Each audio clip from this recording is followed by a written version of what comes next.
Hello everyone. તો આપણે છે યુનિટ 2 જે ઇંગ્લિશ લેંગ્વેજ છે એ જોઈએ. એના થોડા ક્વેશ્ચન સમજશું એટલે આપણને એ પાર્ટ પણ સમજાઈ જાય. તો તમને એવી રીતના પણ ક્વેશ્ચન પૂછી શકે, the English is the easiest language to speak badly but the most difficult to use well.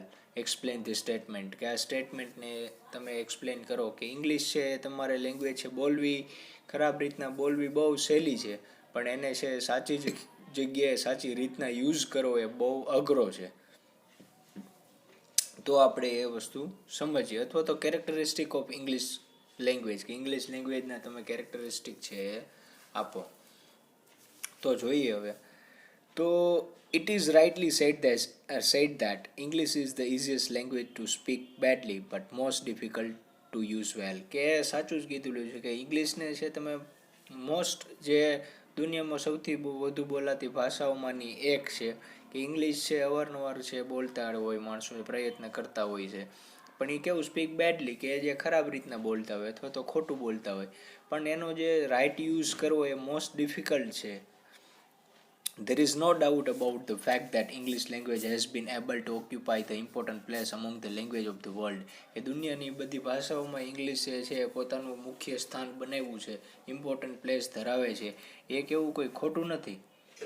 And it is needless to say that English is an international medium for the expressions of thoughts and feeling. It is needless કે એ છે બિનજરૂરી છે. કદાચ તમે કેવું શું કે English is an international medium, કે ઇંગ્લિશ છે અત્યારે હવે ઇન્ટરનેશનલ માધ્યમ બની ગયું છે એક, કે જે આપણા પોતાના વિચારો અને જે ફિલિંગ હોય એને એક્સપ્રેસ કરવા માટેનું.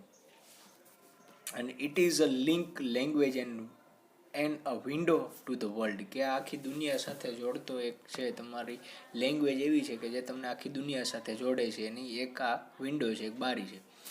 અને it has almost become a part and the parcel of the accomplishment of the learn mind. અને આ છે એક શું બની ગયું છે તો કે it is almost become the part of parcel of, કે આ એવું એક પાર્સલ બની ગયું છે જે સફળતાઓનું બનેલું હોય. અને કેવું તો કે લર્ન માઇન્ડ, જે શીખેલા મગજ હોય એનું એક સફળતાનું પાર્સલ હોય. આ એક ઇંગ્લિશ લેંગ્વેજ છે એવી બની ગઈ છે. અને there are certain reason which are responsible to make English an international language. અને એની માટેના થોડાક સર્ટન રીઝન છે કે જેના લીધે ઇંગ્લિશને છે ઇન્ટરનેશનલ લેંગ્વેજનું તરીકે છે ઓળખવામાં આવે છે, અથવા તો ઇન્ટરનેશનલ લેંગ્વેજ છે જોવાય છે. કારણ કે મોસ્ટ ઓફ બધા દેશમાં તમે જાશો તો એમાં ઇંગ્લિશ સ્પીક કરવાવાળા છે કોઈના કોઈ બોલવાવાળા છે મળી જાય. કે એ છે સૌથી ઇઝી માધ્યમ રહે કે એક દેશથી બીજા દેશ વચ્ચે કોમ્યુનિકેટ કરવા માટે. ઇંગ્લિશને છે વધુ સરળતાથી છે માણસો બોલી શકે છે, સમજી શકે છે. તો ધેર રીઝન્સ આર હિસ્ટોરિકલ. કે એમના રીઝન કયા તો કે એક હિસ્ટોરિકલ છે. તો એના બીજા રીઝન છે એ આપણે આગળ જોઈએ તો એક હિસ્ટોરિકલ રીઝન છે, બીજું છે પોલિટિકલ અને ઇકોનોમિકલ. તો આ 3 રીઝન અત્યારે અહીંયા બતાવ્યા છે આપણને.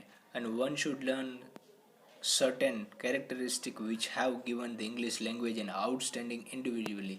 કે જે દરેકને છે સર્ટેન કેરેક્ટરિસ્ટિક શીખવા માટે મદદ કરે છે. Which have given English language and outstanding individually, કે જે દરેક માટે છે આપેલા છે ઇન્ડિવિજ્યુઅલી. આઉટસ્ટેન્ડિંગ એમની જે ક્વોલિટી હોય એ આપેલી છે. અને એના છે થોડાક તમે કેરેક્ટરિસ્ટિક આપણે લક્ષણો છે શીખીએ તો આપણને પણ સારી રીતના ઇંગ્લિશ છે આવડી જાય. તો એમાંનું પહેલું જ લક્ષણ છે એ છે હેટ્રોજીનિયસ.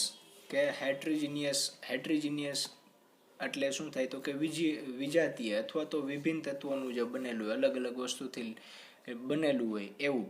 તો ઇંગ્લિશને એવું શા માટે કહેવામાં આવે છે કે બધી જગ્યાએથી થોડો થોડો પાર્ટ છે લેવા માટે આવે છે. એટલા માટે તો કે the first and the foremost feature of English language is an extraordinary respective and the adaptable heterogeneousness. કે the first and the foremost feature, કે જે પહેલું એમનું જે અગત્યનું જે તમે કહી શકો લક્ષણ ફીચર છે એ કેવું છે લેંગ્વેજ તો કે એ છે એક્સ્ટ્રા ઓર્ડિનરી અને રિસ્પેક્ટિવ અને એડેપ્ટેબલ, એટલે જે સ્વીકાર્ય હોય, બધાને અનુકૂળ હોય એવું. અને કેવું તો કે જે વિભિન્ન તત્વોનું બનેલું હોય પણ એ બધા દ્વારા સ્વીકાર્ય હોય. And English language has the varied as and the readiness with which it has taken to itself a material from the almost everyone in the world and has made a new element of a language its own.